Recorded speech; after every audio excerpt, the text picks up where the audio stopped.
हरतालिका तीज की पूजा कैसे करे? प्रातःकाल स्नान ध्यान करने के बाद सबसे भगवान शिव और माता पार्वती का ध्यान करके इस व्रत को विधि विधान से करने का संकल्प लें। इसके बाद शिव और पार्वती का पूजन करें। इसके बाद पूरे दिन भगवान शिव के मंत्रों का मन में जप करते रहें और शाम के समय प्रदोष काल में एक बार फिर से स्नान करने के बाद मिट्टी या बालू से बने भगवान शिव और पार्वती की मूर्ति को स्नान आदि कराकर एक चौकी पर स्थापित करें। इसके बाद एक कलश के ऊपर नारियल रखकर सबसे पहले उसकी पूजा करें। इसके बाद कलश और गौरा पार्वती की क्रमानुसार पुष्प, शमीपत्र, बेलपत्र, रोली, चंदन, मौली आदि चढ़ाकर पूजा करें। पूजा में शंकर और पार्वती को 5 फूल से बना फुलेरा और माता पार्वती को सुहाग से जुड़ी वस्तुएं जरूर चढ़ाएं।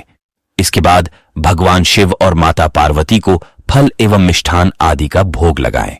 इसके बाद हरतालिका व्रत की कथा पढ़ें और अंत में भगवान शिव और माता पार्वती की आरती करें।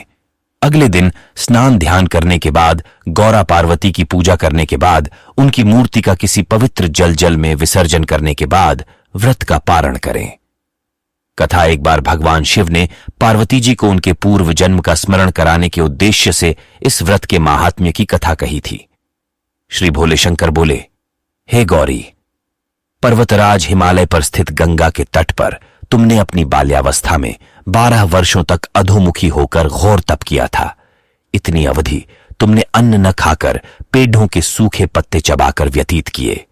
माघ की विकराल शीतलता में तुमने निरंतर जल में प्रवेश करके तप किया।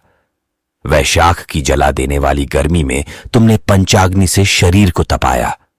श्रावण की मूसलधार वर्षा में खुले आसमान के नीचे बिना अन्न जल ग्रहण किए समय व्यतीत किया। तुम्हारे पिता तुम्हारी कष्ट साध्य तपस्या को देखकर बड़े दुखी होते थे। उन्हें बड़ा क्लेश होता था। तब एक दिन तुम्हारी तपस्या तथा पिता के क्लेश को देखकर नारद जी तुम्हारे घर पधारे। तुम्हारे पिता ने हृदय से अतिथि सत्कार करके उनके आने का कारण पूछा। नारद जी ने कहा, गिरिराज, मैं भगवान विष्णु के भेजने पर यहां उपस्थित हुआ हूं। आपकी कन्या ने बेडिढा कठोर तप किया है। इससे प्रसन्न होकर वे आपकी सुपुत्री से विवाह करना चाहते हैं। इस संदर्भ में आपकी राय जानना चाहता हूं। नारद जी की बात सुनकर गिरिराज गदगद हो उठे। उनके तो जैसे सारे क्लेश ही दूर हो गए। प्रसन्नचित होकर वे बोले, श्रीमान, यदि स्वयं विष्णु मेरी कन्या का वरण करना चाहते हैं तो भला मुझे क्या आपत्ति हो सकती है? वे तो साक्षात ब्रह्म हैं। हे महर्षि, यह तो हर पिता की इच्छा होती है कि उसकी पुत्री सुख संपदा से युक्त पति के घर की लक्ष्मी बने। पिता की सार्थकता इसी में है कि पति के घर जाकर उसकी पुत्री पिता के घर से अधिक सुखी रहे। तुम्हारे पिता की स्वीकृति पाकर नारद जी विष्णु के पास गए और उनसे तुम्हारे ब्याह के निश्चित होने का समाचार सुनाया। मगर इस विवाह संबंध की बात जब तुम्हारे कान में पड़ी डेढ़ी तो तुम्हारे दुख का ठिकाना न रहा। तुम्हारी एक सखी ने तुम्हारी इस मानसिक दशा को समझ लिया और उसने तुमसे उस विक्षिप्तता का कारण जानना चाहा। तब तुमने बताया, मैंने सच्चे हृदय से भगवान शिव शंकर का वरण किया है, किंतु मेरे पिता ने मेरा विवाह विष्णु जी से निश्चित कर दिया। मैं विचित्र धर्म संकट में हूं। अब क्या करूं? प्राण छोड़ीचे देने के अतिरिक्त अब कोई भी उपाय शेष नहीं बचा है। तुम्हारी सखी बड्ढी ही समझदार और सूझबूझ वाली थी। उसने कहा, सखी, प्राण त्यागने का इसमें कारण ही क्या है? संकट के मौके पर धैर्य से काम लेना चाहिए। नारी के जीवन की सार्थकता इसी में है कि पति रूप में हृदय से जिसे एक बार स्वीकार कर लिया, जीवन पर्यंत उसी से निर्वाह करें। सच्ची आस्था और एकनिष्ठा के समक्ष तो ईश्वर को भी समर्पण करना पाडीडीहता है। मैं तुम्हें घनघोर जंगल में ले चलती हूं, जो साधना स्थली भी हो और जहां तुम्हारे पिता तुम्हें खोज भी ना पाए। वहां तुम साधना में लीन हो जाना। मुझे विश्वास है कि ईश्वर अवश्य ही तुम्हारी सहायता करेंगे। तुमने ऐसा ही किया। तुम्हारे पिता तुम्हें घर पर न पाकर बड़े दुखी तथा चिंतित हुए। वे सोचने लगे कि तुम जाने कहां चली गई। मैं विष्णु जी से उसका विवाह करने का प्रण कर चुका हूं। यदि भगवान विष्णु बारात लेकर आ गए और कन्या घर पर न हुई तो बड़ा अपमान होगा। मैं तो कहीं मुंह दिखाने के योग्य भी नहीं रहूंगा। यही सब सोचकर गिरिराज ने जोर शोर से तुम्हारी खोज शुरू करवा दी। इधर तुम्हारी खोज होती रही और उधर तुम अपनी सखी के साथ नदी के तट पर एक गुफा में मेरी आराधना में लीन थी।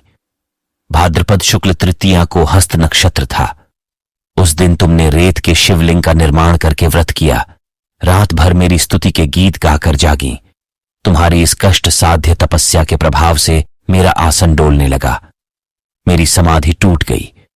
मैं तुरंत तुम्हारे समक्ष जा पहुंचा और तुम्हारी तपस्या से प्रसन्न होकर तुमसे वर मांगने के लिए कहा।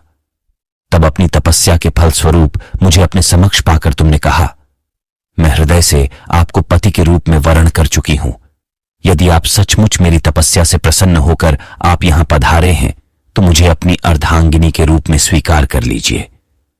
तब मैं तथास्तु कहकर कैलाश पर्वत पर लौट आया।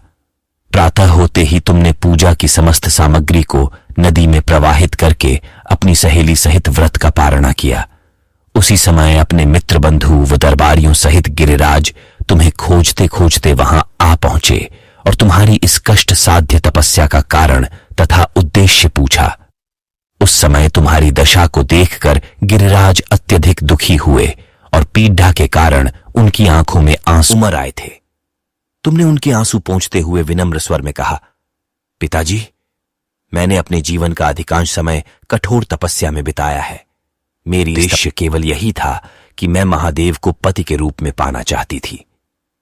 आज मैं अपनी तपस्या की कसौटी पर खरी उतर चुकी हूं।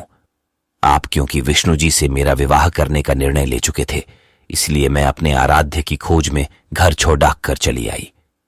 अब मैं आपके साथ इसी शर्त पर घर जाऊंगी कि आप मेरा विवाह विष्णु जी से न करके महादेव जी से करेंगे। गिरिराज मान गए और तुम्हें घर ले गए। कुछ समय के पश्चात शास्त्रोक्त विधि विधान पूर्वक उन्होंने हम दोनों को विवाह सूत्र में बांध दिया। हे पार्वती, भाद्रपद की शुक्ल तृतीया को तुमने मेरी आराधना करके जो व्रत किया था, उसी के फलस्वरूप मेरा तुमसे विवाह हो सका। इसका महत्व यह है कि मैं इस व्रत को करने वाली कुनारियों को मनोवांछित फल देता हूं।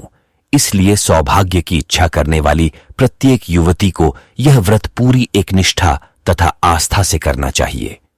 इस तरह से हरतालिका तीज की कथा संपन्न हुई